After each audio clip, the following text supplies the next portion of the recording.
Assalamualaikum warahmatullahi wabarakatuh. Kembali lagi di RMB Mistis. Dan pada video kali ini, portal RMB akan menceritakan kisah pinggir kota dalam kemasan cerita misteri. Cerita kali ini berjudul Pamali, bagian terakhir, karya Mbah Ngesot. Lalu seperti apa kisah selengkapnya? Langsung saja dan selamat mendengarkan.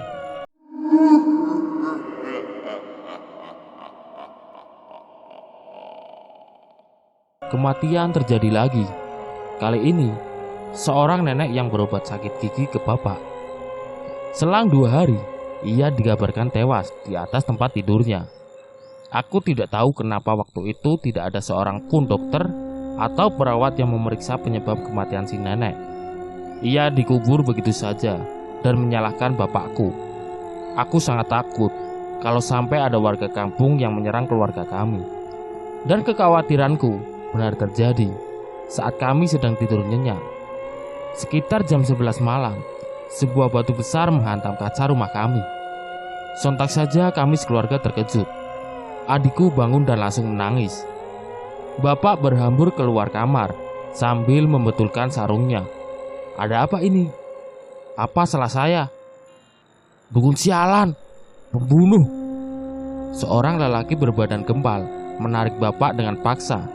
Kami menangis melihat bapak tersungkur ke tanah.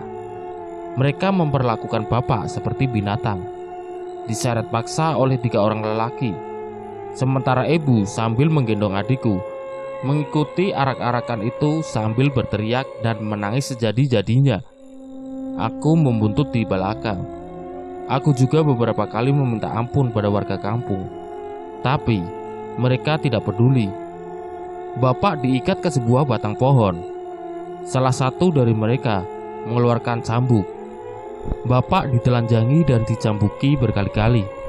Kami hendak menerobos ke kerumunan, tapi mereka menahan kami. Bapak berteriak kesakitan, tapi orang yang mencambuk bapak seolah tidak punya belas kasih. Hingga akhirnya suara sirine mobil polisi datang. Mang Roi menjadi penyelamat bapak. Ia segera menelpon polisi untuk membubarkan penyiksaan terhadap bapak. 3 orang provokator dibawa ke kantor polisi. Aku sangat bersyukur atas kehadiran Mang Roi malam itu. Ia memang tidak tinggal sekampung denganku. Ia tinggal di kampung seberang dan kebetulan malam itu hendak mengunjungi bapak. Semua orang bubar setelah polisi menembakkan peluru peringatan.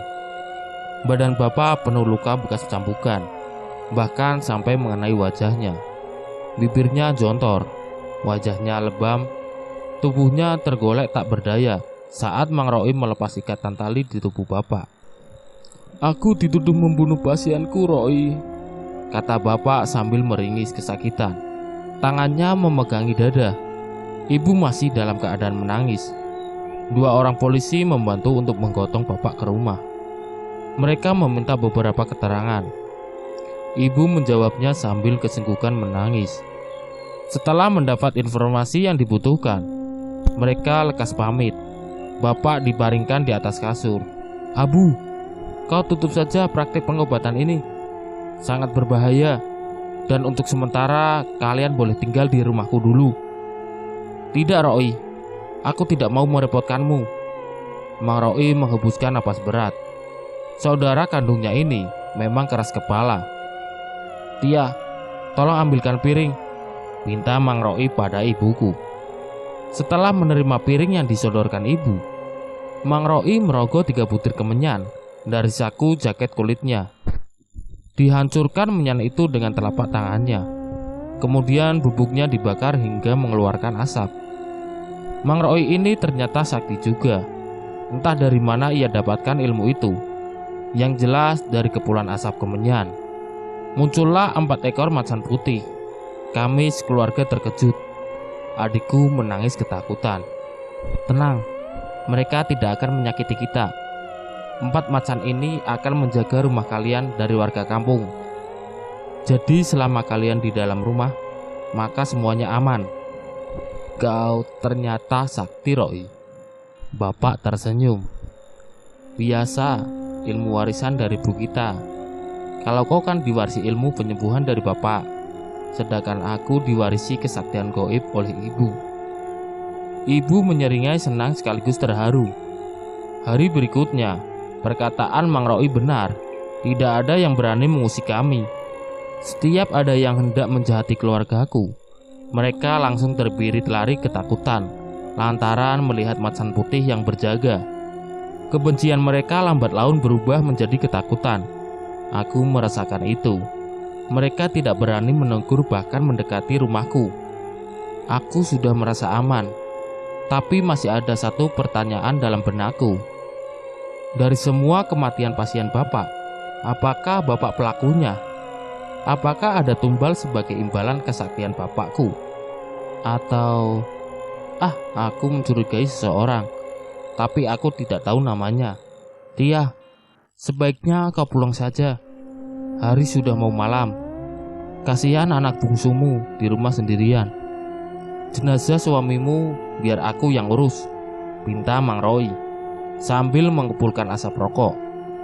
Sebenarnya adikku pasti aman di rumah, sebab ada 4 ekor macan gaib yang menjaga rumah kami. Tidak ada yang berani menjahatinya. Kau benar, Mang. Ayo Vin, kita pulang. Bu, aku mau ikut Mang Roi saja mengantar jenazah Bapak. Biarkan Alvin ikut. Aku pasti akan menjaganya. Mang Roi setuju dengan permintaanku. Baiklah, hati-hati ya nak. Ibu mengecup keningku. Ia pergi menerobos gerimis. Mang, tadi di jalan ada yang ikutin kita. Mamang tahu, itu setan penghuni kebun sawit. Kau jangan khawatir, mereka tidak akan berani menyakiti kita. Mang Roi menyibakkan terpal penutup keranda. Yuk, kita lanjutkan perjalanan, tambahnya. Dari sini masih jauhkah? Tanya Agustinus. Sudah dekat kok. Mang Roi berbohong lagi. Kau jangan coba tipu-tipu kami ya. Hei, kami minta bayaran tambahan saja. Christian yang berkepala botak ngotot. Sudah kubilang, untuk masalah bayaran kalian jangan khawatir, pasti akan kutambah. Jawab Mang Roi santai saja. Awas kau tipu-tipu. Akan kami kubur kau bersama jenazah ini, tambah Martinus. Mang Roi tidak menanggapi. Dia tampak kesal. Lanjut, kata Mang Roi. Keempat tukang pikul itu mulai mengangkat jenazah lagi. Di bawah gerimis tipis, kami melanjutkan perjalanan. Terseok-seok para pemikul keranda menahan beban. Mereka berusaha sekuat tenaga agar tetap berjalan karena hari semakin gelap. Hingga sampailah kami di sebuah lahan luas bekas persawahan. Mang, aku menarik lengan baju Mang Roi dan mendongak ke arahnya. Iya Vin, katanya sambil terus berjalan. Di lahan ini kan terkenal angker. Bukannya dilarang ke sini ya kalau udah malam? Aku menoleh ke sekeliling, memastikan tidak ada makhluk gaib lagi yang mengikuti kami. Tenang saja Vin, mereka tidak akan jahat sama kita selama kita tidak mengusik mereka. Baru saja Mang Roi selesai bicara, tiba-tiba Agustinus dan Christian yang memikul di bagian depan berhenti seketika. Kau ini kenapa berhenti Tinus? Tanya Bertus yang memikul di bagian belakang. Woi, kalian kenapa? Hei, nada bicara Martinus meninggi. Kulihat wajah mereka berdua pucat, tatapannya kosong. Melihat keadaan itu, Mang Roi langsung komat kamit membaca mantra. Aku yakin kedua lelaki timur itu pasti kesurupan. Tapi bukannya sembuh, mereka berdua malah membanting keranda, berteriak tak karuan lalu berkelahi satu sama lain. Mang Roi dan kedua lelaki timur lainnya mencoba melerai perkelahian, tapi saat hendak mendekatinya kami semua terpental. Mang Roi meraih senter yang terjatuh di semak-semak. Ia menyorotkan cahaya ke arah perkelahian itu. Kulihat wajah mereka berdua berdarah, saling tinju satu sama lain. Christian meraih sebatang kayu runcing dan dengan beringas menusukkannya pada leher Agustinus. Temannya itu mati. Semuanya menjauh, pinta Mang Roi. Sebab Christian terlihat mendekati kami sambil membawa kayu runcing. Ini kenapa? Martinus ketakutan. Kita pulang saja. Bertus malah sudah lari ketakutan. Hei, tunggu! Mang Roi meneriaki Bertus. Martinus malah ikut berlari. Dia bahkan merampas senter dari tangan Mang Roi dan kabur begitu saja. Sementara Christian yang masih dalam pengaruh setan terus mendekat ke arah kami. Tanpa diduga-duga, dia malah menusuk perutnya sendiri dengan kayu runcing itu. Darah kental dimuntahkan dari mulutnya. Masih ada saja pasien yang datang ke rumah Bapak, walau kondisi Bapak belum sembuh total. Pasien laki-laki itu sekiranya berumur 24 tahun. Ia bilang sudah 1 bulan sakit kepalanya tidak sembuh-sembuh. Kami sekeluarga mengatakan kepadanya kalau praktik pengobatan sudah ditutup dan tidak akan dibuka lagi. Dengan kecewa dia pamit dari rumahku. Tapi lagi-lagi dari balik jendela kulihat seorang lelaki tua mendekat kepadanya dan mengajaknya bicara. Aku penasaran, kemudian mengikuti mereka. Sesekali aku bersembunyi di balik perpohonan agar tidak ketahuan. Lelaki tua yang mengenakan belangkon itu mirip dengan yang kutemui beberapa hari lalu di belakang rumah. Ia membawa pasien yang ditolak oleh Bapak ke sebuah rumah bilik. Perlahan aku mendekati rumah bilik itu.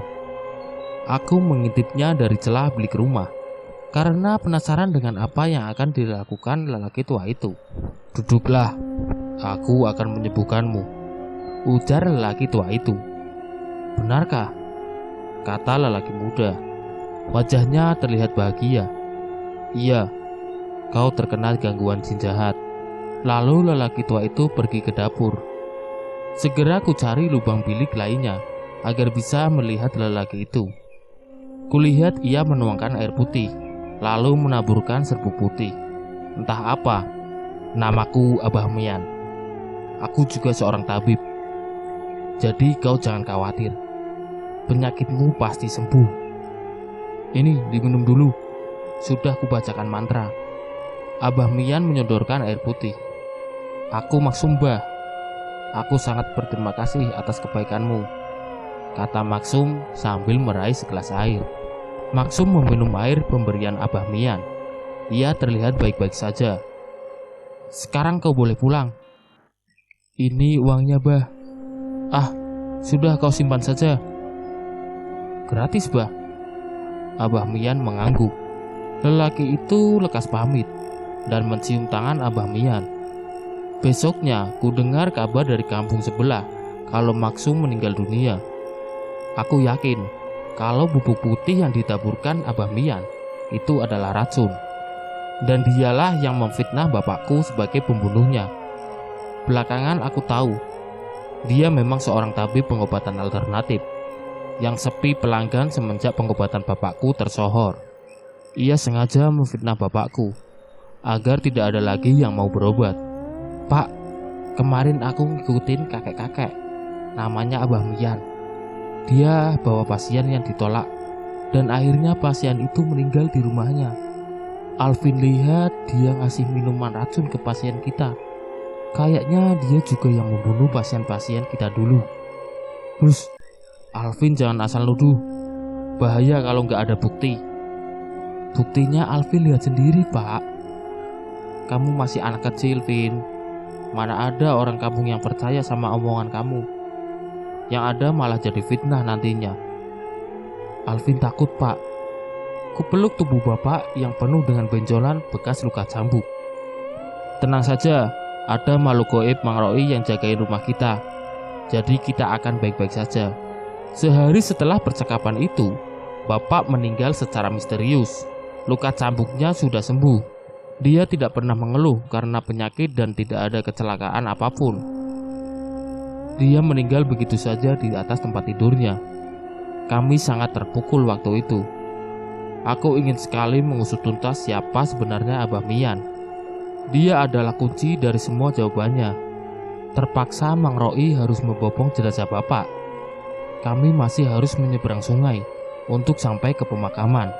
Untungnya handphone jadulnya milik Mang Roi ada senternya. Aku bertugas menerangi jalan.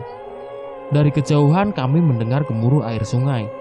"Ayo, percepat langkahmu," kata Mang Roy. "Iya, Mang." Sampainya di tepi sungai, kami mencari bagian yang dangkal dan langsung menyeberang. Kulihat kain kafan bapak basah. Setelah menyeberangi sungai, kami melanjutkan perjalanan. Kulihat Mang Roy susah payah membopong jenazah bapak. Setelah berjalan cukup jauh, Mang Roy meletakkan jenazah bapak di atas rerumputan. "Istirahat dulu, aku lelah," kata Mang Roy. Napasnya terengah-engah. "Sebentar lagi kita sampai di pemakaman." "Iya, Mang." Mang Roy mengatur ritme napasnya. Aku melihat sekeliling. Kami masih berada di lahan luas. Mungkin dulunya bekas persawahan. "Kita lanjut jalan lagi," ajak Mang Roy sambil mengusap keringatnya dengan lengan baju. Lagi-lagi Mang Roy menyuruhku untuk mempercepat langkah karena gerimis mulai berjatuhan. Ia bahkan berlari kecil agar segera sampai ke pemakaman.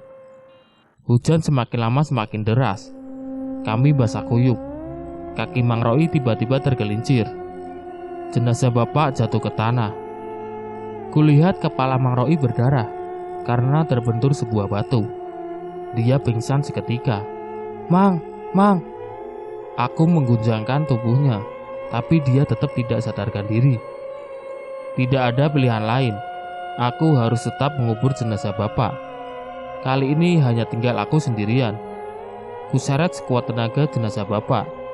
Sesekali berhenti untuk mengatur nafas. Setibanya di pemakaman, kulihat sebuah liang lahat yang tergenang air hujan. Air hujan itu hanya semata kakiku. Malam itu di bawah hujan deras, aku mengubur jenazah bapak. Kudengar suara benturan keras dari dalam tanah, tapi aku tidak menghiraukannya. Hal itu sudah biasa terjadi. Bapak kukubur tanpa diazani, karena memang aku tidak bisa azan. Selesai mengubur, di atas pusarannya aku berdoa menggunakan bahasa Indonesia. "Ya Tuhan, bahagiakan Bapak di sisimu. Beri dia selimut yang hangat, karena malam ini hujan sangat deras dan dingin. Amin." Tubuhku menggigil kedinginan. Aku beranjak dari kuburan bapak. Sampai pagi tiba, aku tetap di samping Mang Roy, menunggu ia siuman. Kutempelkan telingaku di atas dadanya. Detak jantung itu masih terdengar jelas. Aku Alvin. Sekarang aku sudah dewasa. Aku mewarisi kesaktian bapak. Bahkan lebih dari itu, aku telah menguasai ilmu kesaktian lainnya. Aku duduk sila di dalam kamarku yang pangap oleh asap kemenyan. Kurai sebuah boneka kecil berwarna putih. Di atas boneka itu bertuliskan Abah Mian. Ya, kali ini aku akan balas dendam pada lelaki tua sialan itu. Aku bersyukur dia masih hidup, sehingga aku bisa membalaskan dendamku. Sebuah mantra dibacakan pada boneka tersebut. Setelah itu kutusukkan sebuah jarum di bagian lehernya. Dia akan disiksa terlebih dahulu sebelum kubunuh. Portal RMB, cerita yang berjudul Pamali pun selesai. Nantikan video selanjutnya di konten berikutnya. Sekian, Assalamualaikum warahmatullahi wabarakatuh.